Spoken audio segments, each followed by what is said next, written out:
Señor, enséñanos a orar, enséñanos a amar, para que se haga en mí tu voluntad.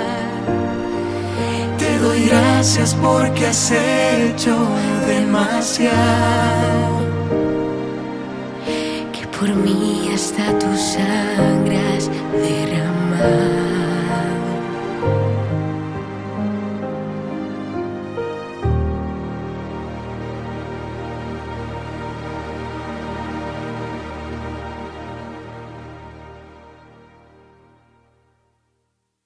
Mis queridos peregrinos, muy buenos días. Aquí estamos en otra parte, en otro episodio de nuestra peregrinación virtual de la oración. Estamos recorriendo la Tierra Santa de la mano de Dios, como hemos venido diciendo.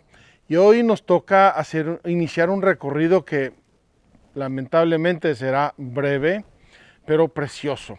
Miren, la Sagrada Escritura es como una mina donde hay muchos metales, bronce, hierro, cobre, plata, oro, platino, hay todos los metales posibles e imaginables, porque en la Sagrada Escritura está toda la revelación de Dios. Y a nosotros nos toca una tarea: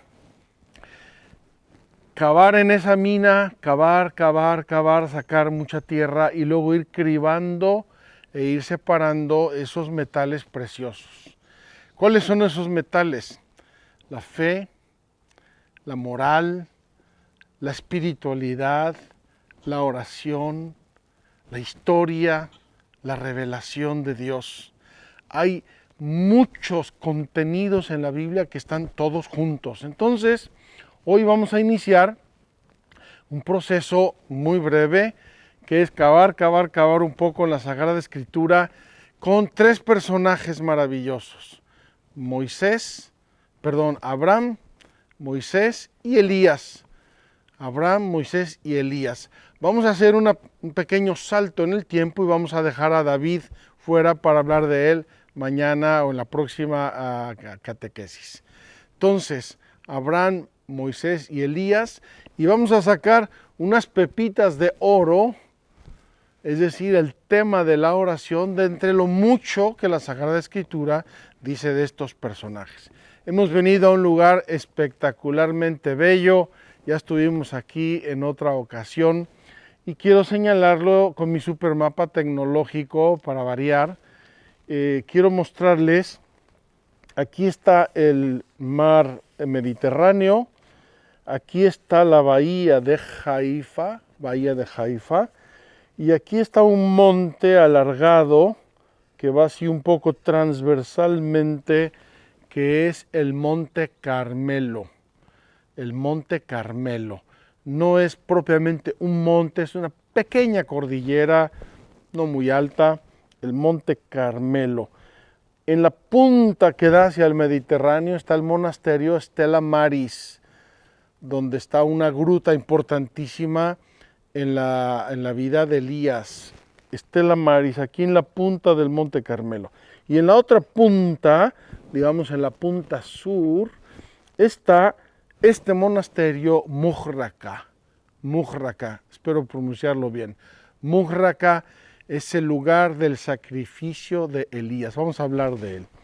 Enfrente de este monasterio, que está como en una vista panorámica, está todo el valle de Jezreel. El valle de Jezreel, un valle importantísimo. Aparece en la Biblia en numerosas ocasiones las historias de Saúl y David, de Elías, de los profetas, guerras. Cantidad de episodios bíblicos van a ocurrir en este valle de Jezreel, como muchos otros en el Monte Carmelo donde estamos. Termino esta breve introducción diciendo: Monte Carmelo, Carmel significa jardín de Dios. En este monte van a ocurrir numerosísimos hechos bíblicos, y después aquí se van a reunir en el periodo bizantino muchos ermitaños, muchos monjes, hasta el punto que en el siglo XI va a nacer aquí la Orden del Carmen. La Orden del Carmen, esparcida por todo el mundo, una de las órdenes más florecientes y más antiguas del mundo, con numerosísimos monjes y monjas y sacerdotes, etcétera, va a tener su origen precisamente aquí en el Monte Carmelo, de donde el nombre Carmelitas, las monjas carmelitas, los padres carmelitas. Este monasterio de 1883 pertenece a los padres carmelitas, también el de Stella Maris, del otro lado del Monte Carmelo, y acaban de comenzar recientemente la presencia estable de una comunidad. Antes venían del otro monasterio aquí para atender este lugar. En tiempos normales hay muchísimos peregrinos. En estos tiempos, como ven, hay pocos o casi ninguno. Pero nosotros aprovechamos para hacer nuestro recorrido de Cuaresma, nuestro recorrido de la oración.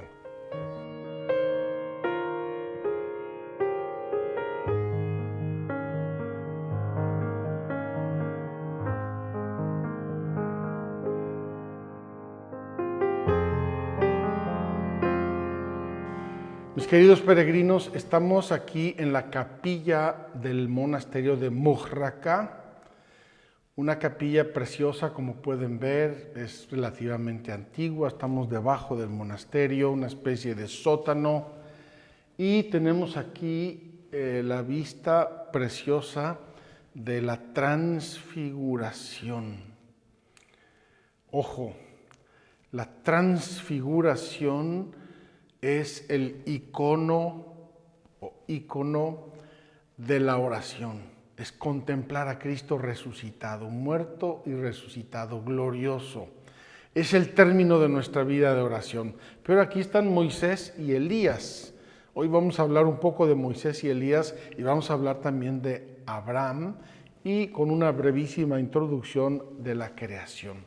Cuando yo era joven seminarista, el Papa Juan Pablo II iba de vacaciones a los Alpes ítalos suizos.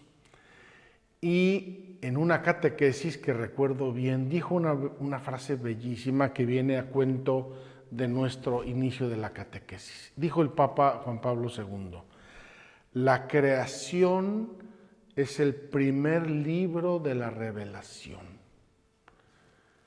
La creación es el primer libro de la revelación. Es decir, antes de tener la Biblia, para encontrarnos con Dios tuvimos la creación.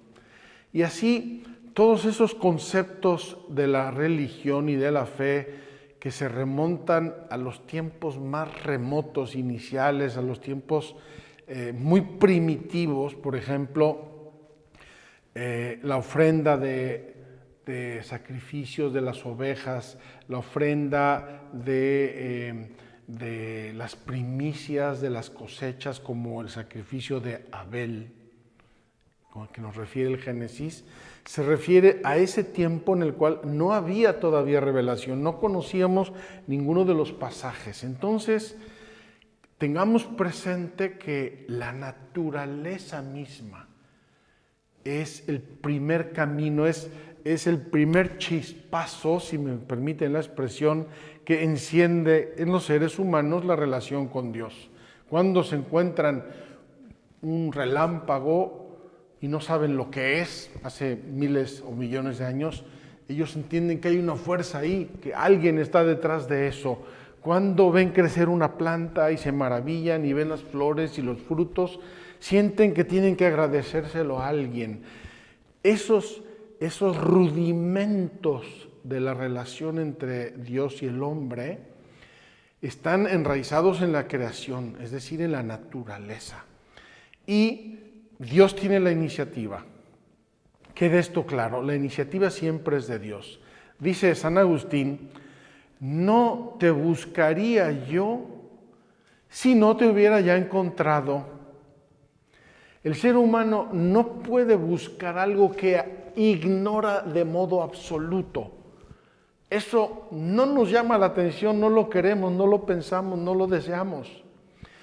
Pero cuando hay ya algo que deseamos y algo que buscamos, que llama nuestra mente, que llama nuestra atención, es porque de algún modo ya lo conocemos y es ahí donde está nuestro ser programado para Dios, para el encuentro con Dios, y por eso al inicio, en los rudimentos de la fe y de la religión, antes incluso de la Biblia, los seres humanos ya adoraban, ya ofrecían, ya rezaban y pedían a un ser X, no sé cómo lo llamaban, a un ser que para ellos era trascendente y que les precedía y les seguía.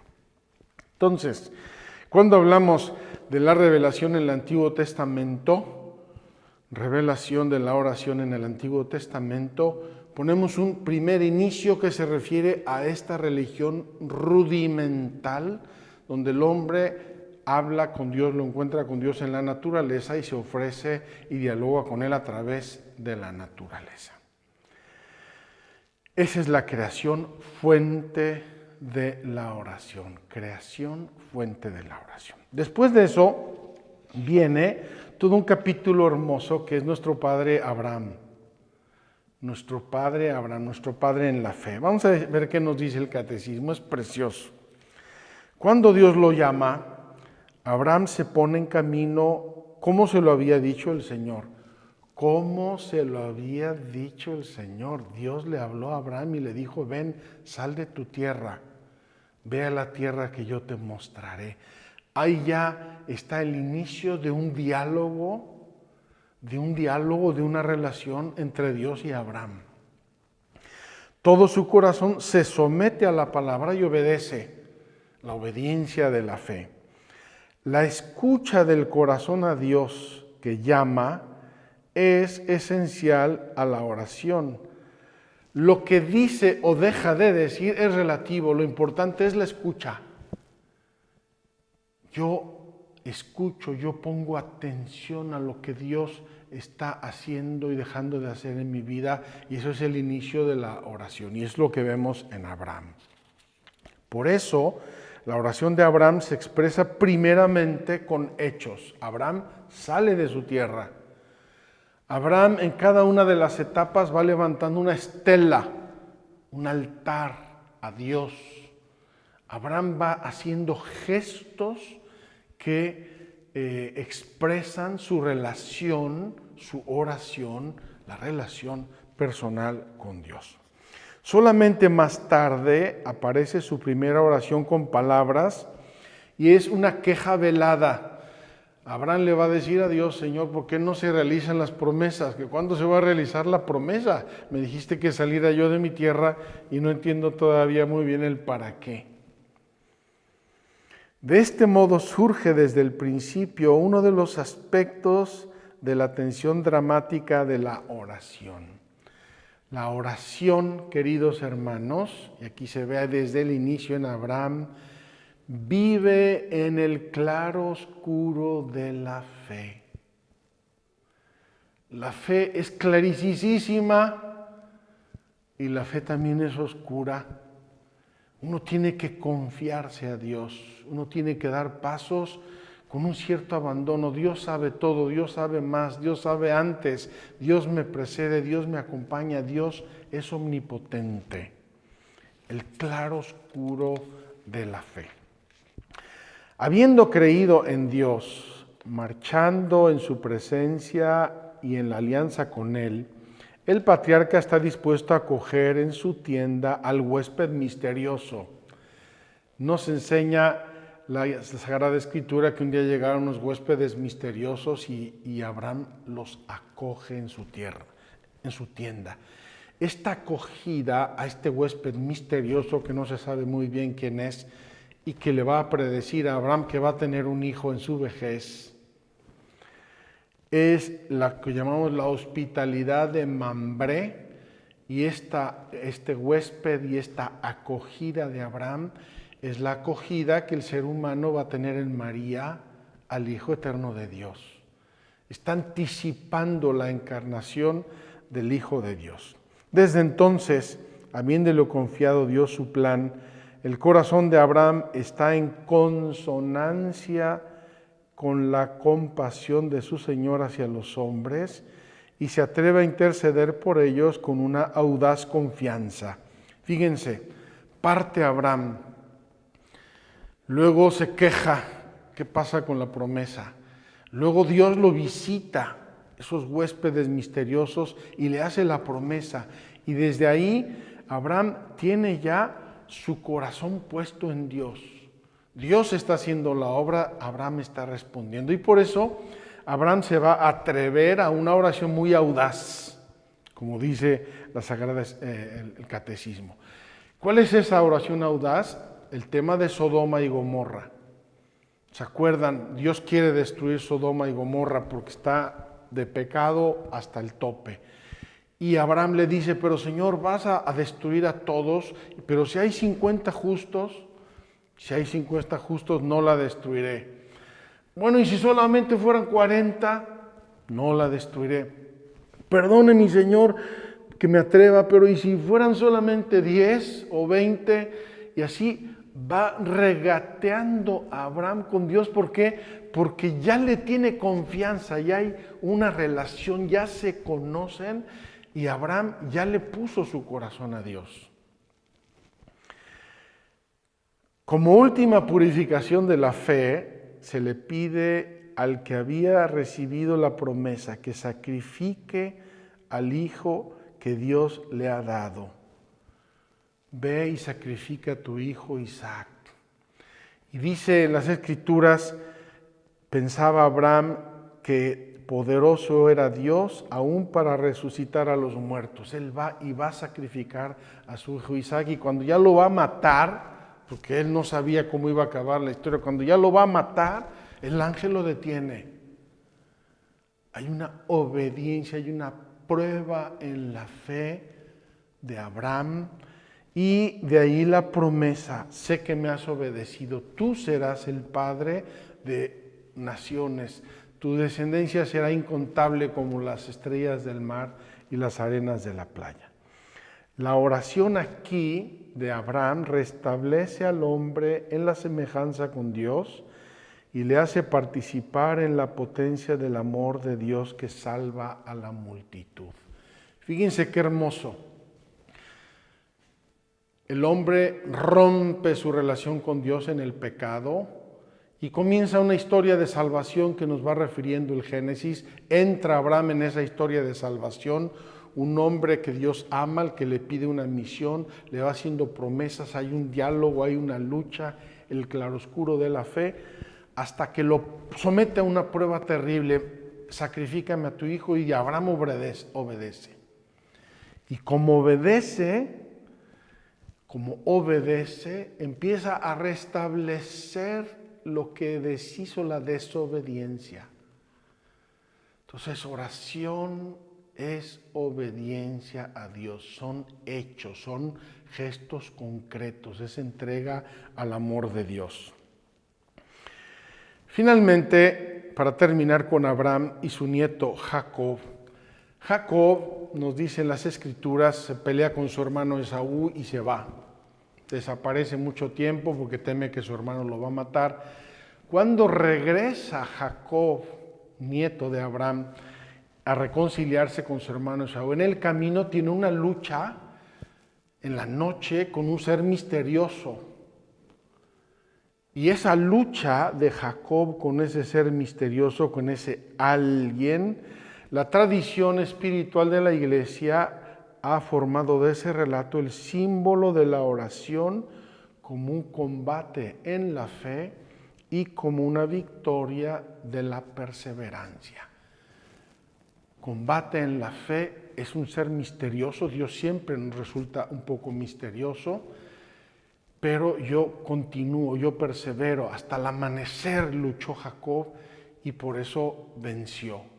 Y de ahí le viene la promesa de que él va a ser el padre del pueblo de Israel, y Dios le cambia el nombre a Jacob, le pone Israel. Terminamos aquí este camino brevísimo con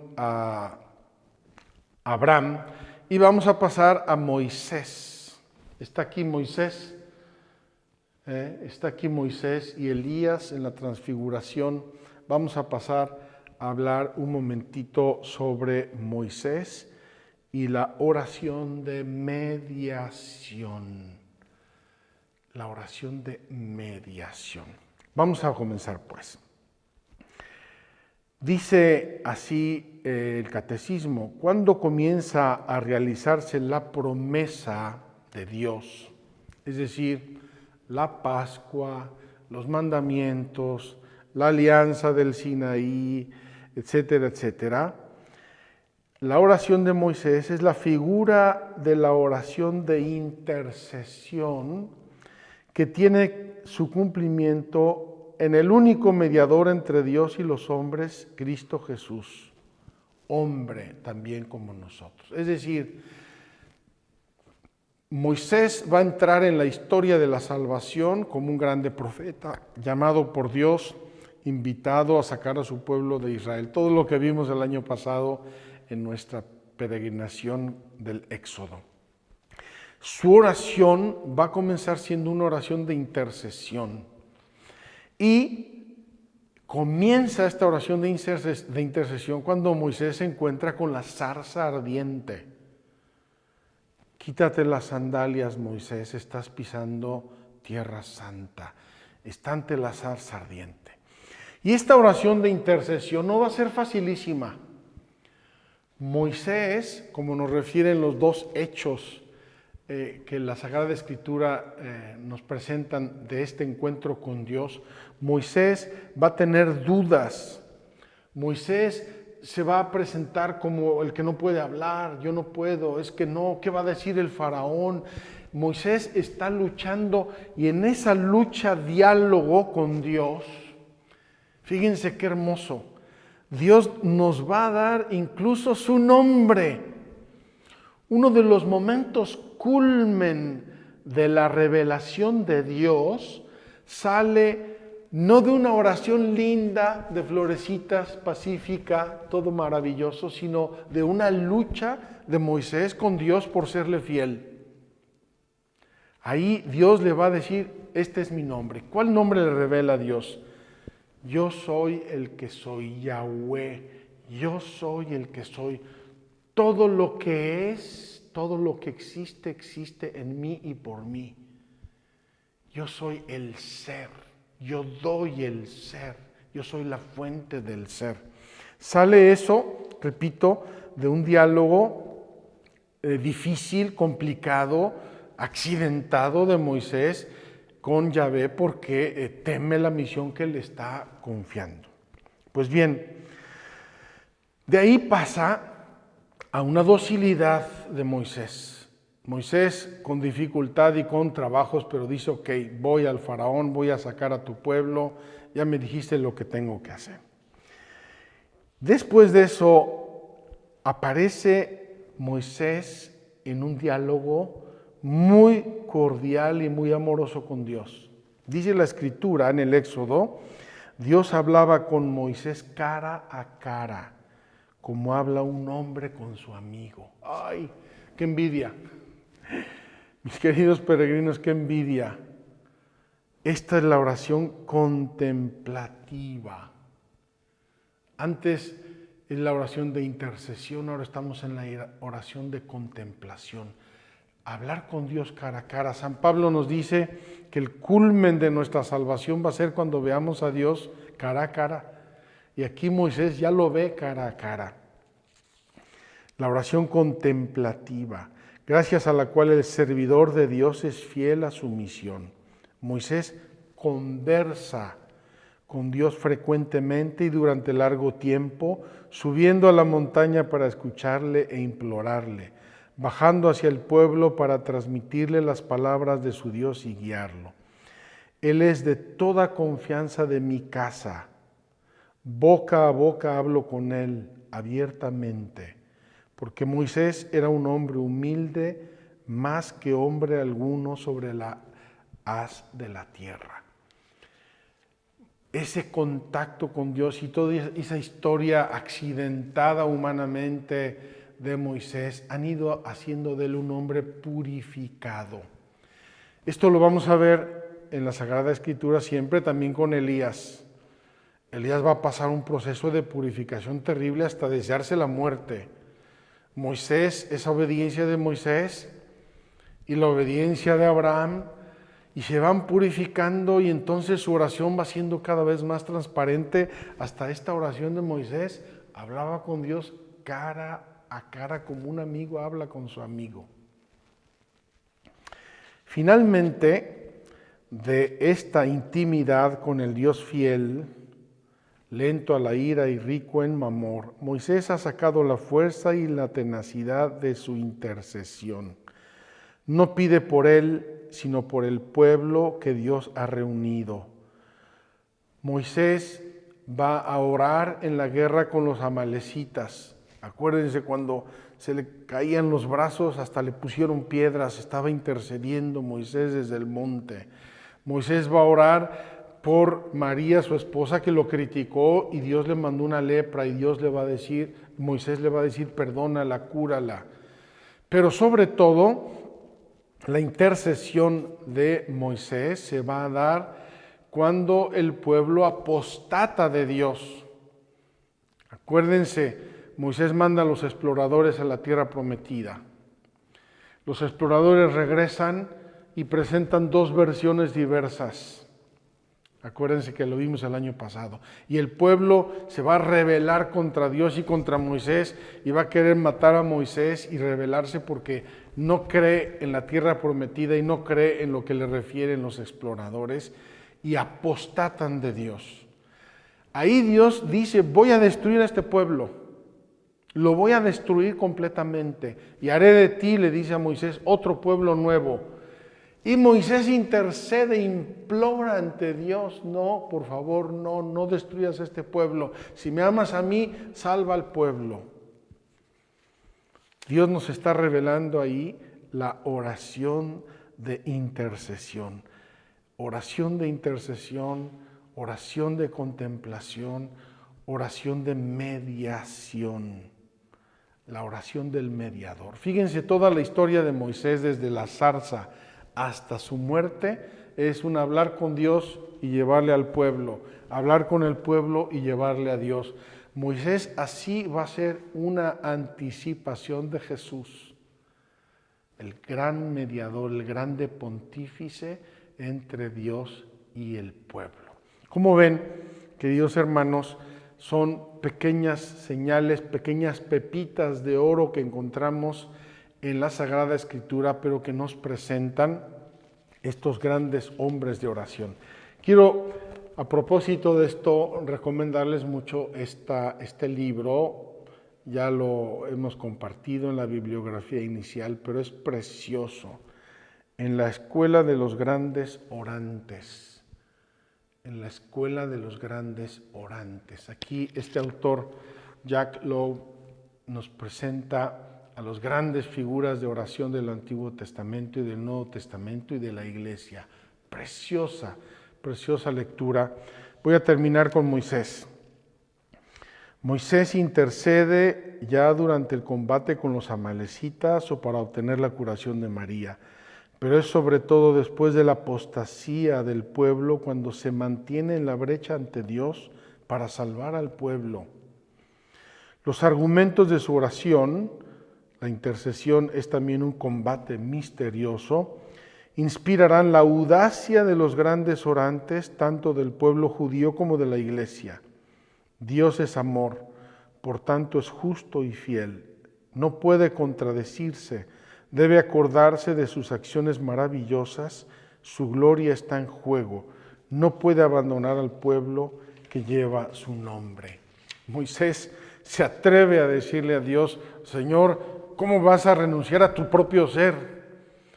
Esa escuela de los grandes orantes, de los intercesores, de los que se plantan delante de Dios, porque lo conocen, porque han sido purificados, porque han sido preparados y porque han sido dóciles y obedientes a la invitación y a los mandatos de Dios. Vamos ahora a pasar a nuestro Elías, donde estamos, y vamos a ver el valle de Jezreel y a la figura, esta grande figura de Elías, que nos enseña tanto sobre la oración.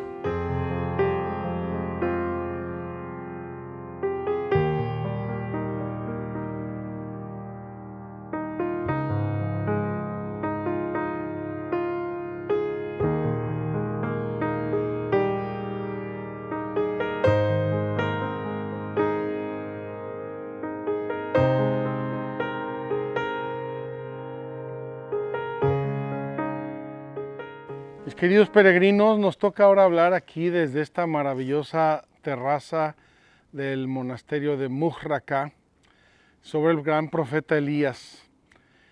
Y tenemos que decir en primer lugar que Elías significa Yahvé es mi Dios. Elías, desde su nombre es ya un programa, es un mensaje de oración. Yahvé es mi Dios. Y llamarse Elías, Yahvé es mi Dios, cuando todo el pueblo ha apostatado, incluso muchos profetas, significa una gran valentía y sobre todo significa que ha tenido una experiencia de Dios tan grande que no lo puede dejar, incluso a riesgo de su propia vida. Elías, vamos a ver brevemente lo que nos dice el catecismo y luego contamos un poco la historia de este lugar y del sacrificio de Elías. Dice, para el pueblo de Dios, el templo debía ser el lugar donde aprender a orar. Las peregrinaciones, las fiestas, los sacrificios, la ofrenda de la tarde, el incienso, los panes de la proposición, todos estos signos de la santidad y de la gloria de Dios, altísimo, pero muy cercano, eran llamamientos y caminos para la oración. Fíjense, nos saltamos deliberadamente a David, vamos a hablar de él en nuestra próxima catequesis. David y Salomón, su hijo, van a planear y a realizar el templo de Jerusalén. Y ahí van a recoger todo lo que Yahvé Dios le reveló a Moisés sobre el culto, el sacerdocio, el arca de la alianza, el incienso, los ofrecimientos, las purificaciones y todo eso. Aquí Elías ya lo da por un hecho. El problema es que el pueblo caía en el ritualismo, es decir, en un culto exterior. Lo va a decir Yahvé en muchas ocasiones, este pueblo me honra con los labios, pero su corazón está lejos de mí. Este pueblo me honra con los labios, pero su corazón está lejos de mí. Y es allí donde entra la acción de los profetas para educar la fe, para educarles en la conversión del corazón y para llevarles y acercarles a Dios. Elías es el padre de los profetas. Elías es el profeta por antonomasia. Es el primero de esa raza, dicen los salmos, de los que buscan a Dios, de los que van tras su rostro. En nombre de Elías, el Señor, Yahvé es mi Dios, anuncia el grito del pueblo en respuesta a su oración sobre el monte Carmelo. El apóstol Santiago en su carta nos remitirá a él para incitarnos a orar. La oración ferviente del justo tiene mucho poder. Está hablando de la oración de Elías. Elías aparece en el libro de los Reyes, son 2 o 3 capítulos, el así llamado ciclo de Elías, y tiene un itinerario muy breve pero muy intenso. Elías aparece en un momento en que Dios va a castigar al pueblo por su apostasía, otra apostasía además de la del tiempos de Moisés. Y entonces Dios le pide a Elías que mande una sequía a Israel y ora Elías y para la lluvia durante 3 años. En ese tiempo Dios Yahvé le dice a Elías, vete al torrente Kerit y ahí espera órdenes. Él se va ahí, el torrente Kerit está en el desierto, hay un torrente, se seca el torrente por la sequía y Dios le manda cuervos a Elías que lo alimenten. Un proceso de purificación.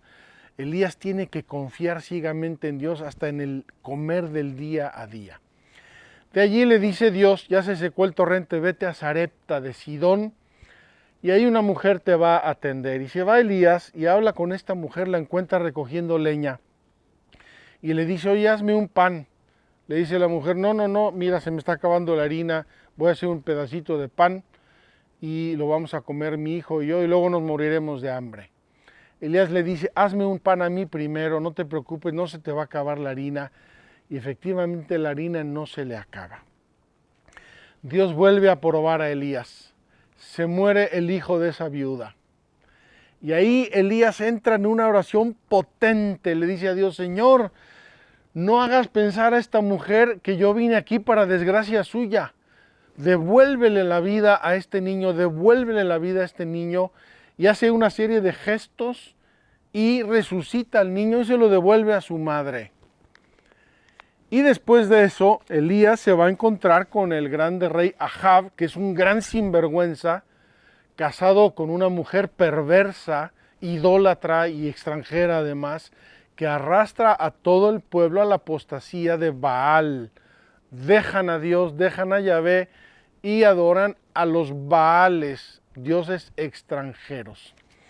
Hasta el punto, dice la Escritura, que queda Elías solo, el único profeta fiel a Yahvé, el único. Y entonces Ahab el rey quiere matar a Elías y le dice a Elías, vamos a hacer un sacrificio para ver quién es el Dios verdadero. Y lo hacen aquí, en este lugar del Monte Carmelo. Aquí es el lugar, Mujraca significa el lugar del sacrificio. Lo hacen aquí. Les voy a recordar brevemente. Elías reta a los profetas de Baal, que son 450. Preparen un sacrificio. Elías prepara el suyo, terneras, para sacrificar a Dios. Y le dice Elías, invoquen a su Dios a ver si hace caso, a ver si pasa algo. Y estos 450 profetas empiezan a invocarlo, se rasgan con sangre, entran en trance, gritan, lloran. Y Elías se ríe de ellos, despierten a su Dios, a lo mejor está durmiendo siesta. Cuando llega el turno de Elías le dice, échenle agua a mi ofrenda, vuélvanle a echar agua a mi ofrenda, échenle más agua. Y entonces Elías invoca a Yahvé Dios. Y en ese momento Yahvé Dios hace bajar fuego del cielo que consume la ofrenda y seca el agua y consume todo. Ese fuego del cielo es la respuesta de Yahvé a la oración de Elías. Yahvé responde a una oración para mostrar que Él es Dios. Después de eso, la historia no es muy tierna. Elías manda matar a los 450 profetas de Baal y los degüellan precisamente aquí abajo en una pequeña colina que les voy a mostrar. Al lado del torrente Kishón, y ahí está el torrente Kishón. Bien, la reina Jezabel, perversa como es, le dice a Elías, mañana a esta hora estarás muerto, por mi cadáver tú te mueres. Entonces Elías escapa. ¿Y qué hace Elías? Además de escaparse, literalmente para que no lo mate la reina, llega hasta Beersheba. Y ahí se tira en un lugar y dice, ya que me llegue la muerte no puedo más. Fíjense, un gran hombre de Dios que ha experimentado la mano de Dios tan potentemente, puede llegar a un momento de tristeza, de angustia, de depresión, se desea la muerte. Y Dios lo despierta y le dice, come y bebe, había ahí un pedazo de pan y agua. No, come, bebe, se duerme otra vez. Lo vuelven a despertar, come y bebe, porque tienes un camino muy largo. Y entonces Elías se levanta, come, bebe y dice la Escritura, va a caminar 40 días con sus noches hasta el monte Horeb. Fíjense cómo la Escritura va construyendo de la experiencia de uno al siguiente, El monte Horeb se identifica con el Sinaí. Elías, el gran profeta de Dios en este tiempo de los reyes perversos, del pueblo apóstata, siente la necesidad de volver al Horeb, al Sinaí, ahí donde Moisés oraba con Dios cara a cara, porque él también necesita ir a cargar ahí las pilas. Y cuando va y está allí ocurre lo que nos refiere la Escritura. Se encierra en una gruta, en la gruta, dice la gruta, probablemente esa que se veneraba como la gruta donde mismo Moisés iba a orar con Dios en el Sinaí, y dice, pasa un terremoto, no estaba Dios, pasa un fuego, ahí no estaba Dios, pasan mil cosas, ahí no estaba Dios, pasa una breve brisa, una suave brisa, y ahí estaba Dios. Esa imagen de el encuentro de Elías con Yahvé en el Horeb es una imagen de que no está siempre Dios en donde nosotros lo esperaríamos. Terremotos, fuegos, cosas aparatosas, gigantes. Está en una suave brisa. Dios llega cuando y como quiere. Pues bien, el sacrificio sobre el Monte Carmelo, prueba decisiva para la fe del pueblo de Dios. El fuego del Señor es la respuesta a su súplica de que se consume el holocausto, a la hora de la ofrenda de la tarde. Respóndeme, Señor, respóndeme, gritaba Elías. Respóndeme, está aquí el pueblo, si no me respondes me matan. Y Dios responde mandando el fuego y consumiendo la ofrenda. Este respóndeme, Señor, respóndeme, lo conservan las liturgias de las iglesias orientales en el momento de la epíclesis, es decir, cuando se invoca que baje el Espíritu Santo para transformar el pan y el vino en el cuerpo y la sangre de Cristo. Respóndeme, Señor, respóndeme. Finalmente, volviendo a andar el camino del desierto hacia el lugar donde el Dios vivo y verdadero se reveló a su pueblo, Elías se recoge como Moisés en la hendidura de la roca hasta que pasa la presencia misteriosa de Dios. Pero solamente en el monte de la transfiguración, ya lo vimos antes, se dará a conocer aquel cuyo rostro buscan. El conocimiento de la gloria de Dios está en el rostro de Cristo crucificado y resucitado. A solas con Dios, los profetas extraen luz y fuerza para su misión. Su oración no es una huida del mundo infiel, sino una escucha de la palabra de Dios. Esa vez es un debatirse o una queja, y siempre una intercesión que espera y prepara la intervención de Dios Salvador, Señor de la historia.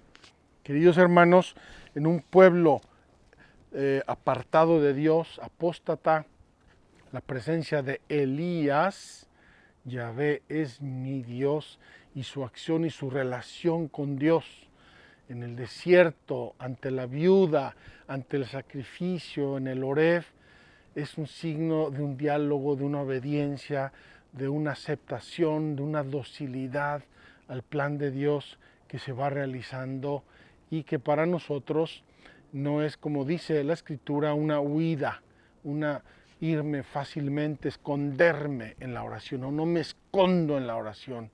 Voy a la oración a llenarme de Dios, a entender sus planes para luego realizarlos en mi propia vida. Vamos a terminar aquí nuestra catequesis del día de hoy. Me he alargado un poco.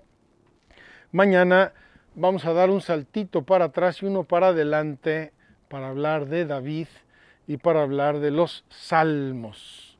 Los salmos, esa síntesis, ese compendio de oraciones, de cánticos, donde Dios mismo nos enseña a orar, a hablar con Él y de Él, a entender su acción poderosa en nuestra vida. Que Dios los bendiga.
Doblando mis rodillas a tus pies, estarías cuando te necesitará. Me contó de aquella paz en tu presencia que nos encuentra cuando estamos en tu ausencia. Alguien me dijo que no importa si es la noche o la mañana, que no hay hora para acercarme a ti. Para oírte no hace falta complicarlo, solo abrir mi corazón hasta escucharlo. Señor, enséñanos a orar, enséñanos a amar, Para que se haga en mí tu voluntad. te doy gracias porque has hecho demasiado. Que por mí hasta tu sangre has derramado. Señor, enséñanos a orar, enséñanos a amar y que se haga en mí tu voluntad. Te suplico tu perdón si te he ofendido. Haz que para siempre sea mi corazón como el de un niño.